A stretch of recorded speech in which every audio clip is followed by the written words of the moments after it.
warning.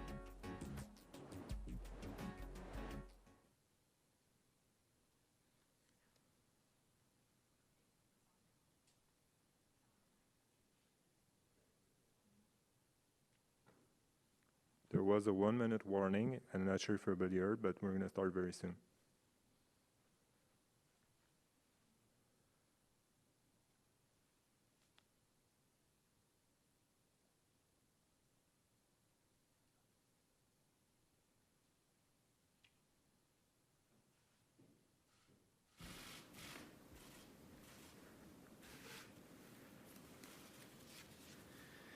Good morning.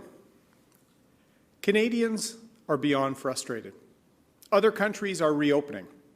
Others are being spared from some of the serious risks of this third wave. Last spring, when it was clear that vaccines would be the key tool to turn the page in this crisis, Mr. Trudeau dropped the ball completely.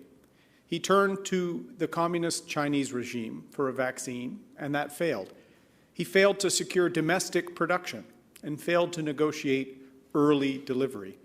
Cette situation est inacceptable au Canada, notamment pour un pays de G7. Cela n'aurait pas dû se passer ainsi. Nous sommes ici car la réponse des libéraux a été lente at chaque étape. We are here because the Liberal response at every stage has been slow and confused. We are still scrambling to catch up. The Liberal government did not deliver adequate vaccine supply in January and February of this year. Now, only 2.7% of Canadians are fully vaccinated. According to federal government modelling, Canadians cannot expect to begin to reopen until at least 20% of Canadians are fully vaccinated, and 75% have received at least one dose. But the supply of vaccines we are receiving is insufficient to reach this goal before many provinces are scheduled to begin lifting their restrictions. The Prime Minister's failure to secure sufficient vaccine supply led the government to ignore the direction of the vaccine manufacturers and order a 4-month wait time between doses, longer than any other country in the world.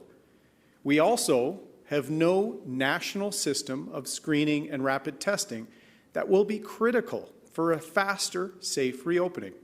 This is perhaps the Prime Minister's greatest failure because he promised this system a year ago. On this current trajectory, Canadians will be facing increased restrictions and lockdowns in multiple provinces, and we will not see restrictions lift in time for summer. Si nous continuons sur cette voie, avec une pénurie de vaccins et de tests de dépistage rapides, les Canadiens vont devoir faire face à des restrictions plus sévères, même à une hausse des fermetures dans plusieurs provinces. De plus, les restrictions vont être encore là cet été. Today, Canada's Conservatives are calling on the government to ensure that every Canadian adult has access to a vaccine by the May long weekend, and that national standards are applied for screening and testing, along with a national supply of the tests. The provinces and health authorities have been clear that they have the capacity to administer more vaccines. They have the demand for those vaccines. What is missing is the supply. Canadians are frustrated. They want to get back to work. They want to go back to school. They want to visit their loved ones again. And they want to know that they are safe. The only way to achieve this is to secure more vaccines and distribute them immediately to ensure that every Canadian adult can have access to a vaccine by the May long weekend. And the other critical tool for our safe and swift reopening is to have a consistent and reliable screening and rapid testing system from coast to coast to coast. By the third wave, it is unacceptable that Mr. Trudeau has not delivered promises he made from the first wave. Thank you. Merci beaucoup.